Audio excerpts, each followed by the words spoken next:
Buddhist young force Kopargaon यांच्या वतीने नवनिर्वाचित नगराध्यक्ष तसेच सर्व नगरसेवक व नगरसेविकांचा भव्य सत्कार सोहळा डॉक्टर बाबासाहेब आंबेडकर स्मारक येथे उत्साहात पार पडला आहे।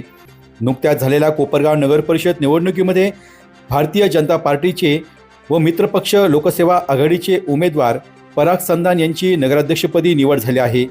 या निवडणुकीत भाजपा व मित्रपक्षाचे 19 तर राष्ट्रवादी काँग्रेस अजितदादा पवार गटाचे 11 नगरसेवक निवडून आले आहेत। या सर्व नवनिर्वाचित लोकप्रतिनिधींचा सत्कार सामाजिक कार्यात अग्रेसर असलेल्या बुद्धिस्ट यंग फोर्सच्या वतीने करण्यात आला आहे।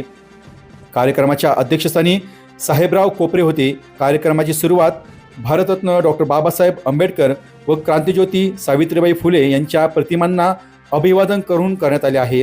त्यानंतर नगराध्यक्ष पराग संधान तसेच सर्व नगरसेवक व नगरसेविकांचा शाल व पुष्पगुच्छ देऊन सन्मान करण्यात आला आहे। यावेळी नगराध्यक्ष पराग संधान यांनी आपले मनोगत सांगितले आहेत की कोपरगाव शहराच्या सर्वांगीण विकासासाठी गटतट विसरून सर्वांनी एकत्रितपणे काम करू। निवडणुकीदरम्यान जाहीर केलेल्या विश्वासनाम्यातील सर्व आश्वासने पूर्ण करण्यासाठी प्रामाणिक प्रयत्न केले जातील अशी ग्वाही त्यांनी दिली आहे। तसेच सर्व नगरसेवकांनीही शहराच्या विकासासाठी सहकार्याची भूमिका घेणार असल्याचे स्पष्ट केले आहे।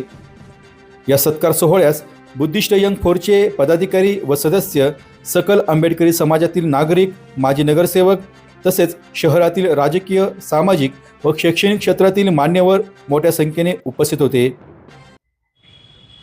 त्यासाठी भारतीय जनता पार्टी व मित्र पक्षाच्या वतीने मी बुद्धिस्ट यंग फोर्स व सकल आंबेडकरी समाजाचे आभार मानतो।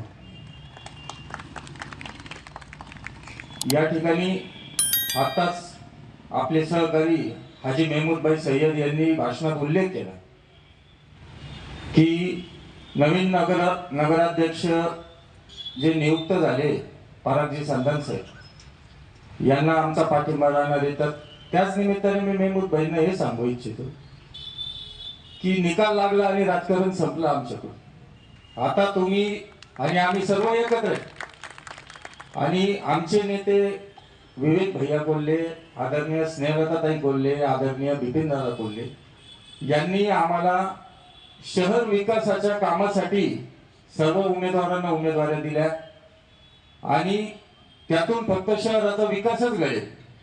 फक्त तुम्ही अशी भूमिका ठेवा की इथे जे बोलले तिथेही सहकार्य ठेवा, तुमचेही सगळे कामं करायचे आम्हाला, तुम्ही काही काळजी करू नका, निश्चित राहा, आम्हाला शहर विकासाचे काम होईल। बरोबर राजू?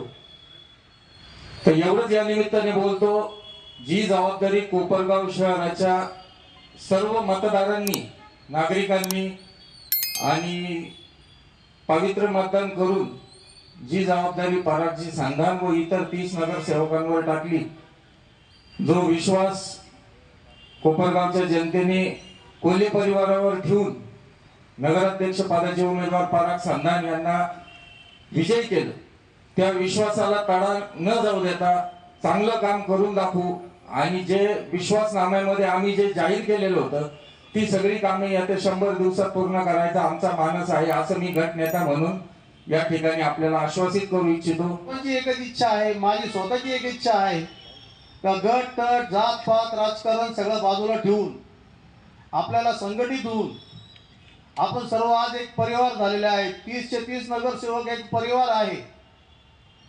या परिवारातून कोणत्याही कामाला अडथळा न आणता आपल्या नेत्यांनी जे आदेश दिलेला आहे त्या आदेशाप्रमाणे कोपरगाव शहराचा विकास आपल्याला कसं करता येईल यावर जास्त भर टाकावा आणि आपल्याला सर्वांनी जे आज कोपरगावचे नगराध्यक्ष झालेले आहे परागजी संधान साहेब यांना देखील आम्ही भावी वाटचाली शुभेच्छा देतो आणि त्यांच्या देखील आम्ही म्हणजे त्यांच्या सोबत आमचे आमदार दादा काळे यांच्या आदेशाप्रमाणे त्यांच्या चांगल्या कामात आम्ही राष्ट्रवादी पार्टीचे सर्व नगरसेवक त्यांच्या सोबत राहू, त्यांना सर्व पर्यायाने म्हणजे सहकार्य करू असं बोलतो आणि माझे 2 शब्द संपवतो। जय हिंद, जय महाराष्ट्र। सर्वपक्षीय सत्कार समारंभ घेतला आणि एक नवीन पायंडा पाडला, त्याबद्दल बुद्धिस्ट यंग फोर्सच्या सर्व सदस्यांचे पण मी आभार मानतो। आणि हा जो सलोखा आणि जे सर्वपक्षीय कार्यक्रम ठेवला तो इथून पुढे सुद्धा शहराच्या विकासासाठी आपण सर्व नगरसेवकांनी असाच ठेवावा, ही पण मी एक अपेक्षा व्यक्त करतो. कारण मी त्या दिवशी सांगितलं होतं 21 तारीख संपली, आज जी संपली, काय जे आपण एकमेकांवर वेगवेगळे आरोप केले, प्रत्यारोप केले, पण ते आता ते 21 नंतर निकालानंतर सोडून देऊन आपण सर्वांनी शहराच्या विकासासाठी कामकाज केलं पाहिजे. कारण 9 वर्षानंतर हे इलेक्शन झालं आहे, जनतेच्या प्रचंड अडचणी झालेल्या आहे आणि काम पण खूप करायचं आहे. त्यासाठी सर्वांचं सहकार्य आपल्याला गरजेचं आहे. कारण शहरात धुळीचं साम्राज्य असेल, रस्त्यांची परिस्थिती, पिण्याचं पाणी, आरोग्य, स्ट्रीट लाईट, ओपन स्पेस असतील, असे अनेक प्रश्न जे आहेत, तर हे सगळे सोडवण्याकरता सर्व पक्षांनी एकत्र येऊन आपल्याला जनतेच्या समस्या सोडवायच्या आहेत. आणि इथून पुढे सुद्धा हे आपल्याला काम करत असताना सगळ्यांनी साथ जर दिली तर जनतेचे प्रश्न आपण अशाच पद्धतीने सोडवू, ही मी आपल्याला सर्वांना अशी ग्वाही देतो. आणि ज्यावेळेस शहरातील प्रभागाचे प्रश्न असतील, राजकीय असतील किंवा सामाजिक किंवा कोणत्याही धर्माचे प्रश्न असतील, तिथं कोणत्याही प्रकारचं आम्ही राजकारण आणणार नाही, आपणही राजकारण आणू नये, ही मी आपल्या सगळ्यांना नम्र विनंती करतो. आणि इथून पुढे आपल्याला शहराच्या विकासासाठी बरोबर काम करायचं आहे. आज जसं आपण सगळे एकत्र आलो तसं इथून पुढेही 5 वर्ष सगळ्यांनी बरोबर काम करू. मी सुद्धा सगळ्यांना बरोबर घेऊन काम करेन, 30 नगरसेवकांना बरोबर घेऊन काम करेन, ही ग्वाही देतो. आणि सगळ्यांना परत एकदा शुभेच्छा देतो आणि 9 वर्षाच्या शुभेच्छा देतो. जय हिंद, जय महाराष्ट्र. धन्यवाद. आज बुद्धिस्ट यंग फोर्स या सामाजिक संस्थेच्या वतीनं कोपरगाव नगर परिषदेवरती जे निवडून गेले, मग ते नगरसेवक असतील, नगरसेविका असतील, नगराध्यक्ष असेल, या सर्वांचा सत्कार बुद्धिस्ट यंग फोर्स या सामाजिक संघटनेच्या मार्फत आज करत आहोत. आणि आमच्या या विनंतीला मान देऊन सर्वच नगरसेविका, नगरसेवक उपस्थित राहिले, त्याबद्दल मी सर्वांचं सहर्ष स्वागत करतो. आणि ही जी संघटना आहे, ही संघटना फक्त सामाजिक काम करते. राजकारण विरहित संघटना म्हणजेच बुद्धिस्ट यंग फोर्स. सर्व राजकीय पक्षातील लोक या संघटनेमध्ये आहे, परंतु गेली 12 वर्षापासून 10 ते 12 वर्षापासून ही संघटना कोपरगाव शहरामध्ये, तालुक्यामध्ये काम करते. परंतु आजपर्यंत कधीही कुठेही राजकीय कामात सहभाग घेतला नाही. फक्त ही संघटना सामाजिक प्रश्न असतील, अन्याय अत्याचार असेल, त्याच्या विरोधात ही संघटना कायमस्वरूपी उभी असते. आणि मला जास्त राजकीय काय बोलायचं नाही, कारण आम्हीच सत्कार आयोजित केलेले आहे संघटनेच्या मार्फत.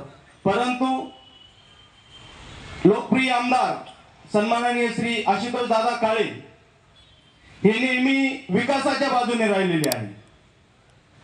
आणि जसं श्री भाऊनी सांगितलं की इथं बोलले तिथं पण बोला, महमूद भाई आमचे नेतेच असे का कोपरगावच्या विकासासाठी कुठेही आम्हाला बोलायला त्यांची परवानगी लागत नाही.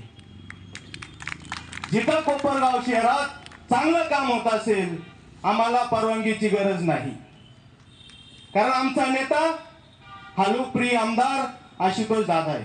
आणि कोपरगाव शहरात विकास झाला पाहिजे, तालुक्याचा विकास झाला पाहिजे, ही त्यांची भूमिका आहे. म्हणून आम्ही चांगल्या कामाला सदैव नगराध्यक्षाच्या पाठीशी राहू. फक्त चांगलं काम करा, आम्ही सदैव तुमच्या पाठीशी. कोपरगावची जनता म्हणली पाहिजे की खरंच आता आपली नगरपालिका आहे. एवढं बोलतो. आलेल्या सर्वांचं मी पुन्हा एकदा स्वागत आणि आभार व्यक्त करतो आणि थांबतो. डी न्यूज वृत्तवाहिनी सामाजिक, शैक्षणिक, राजकीय, धार्मिक, सहकार, सांस्कृतिक, कृषी या सर्व चालू घडामोडींचा वेध घेणारी वृत्तवाहिनी. डी न्यूज वृत्तवाहिनी, वेध वर्तमानाचा.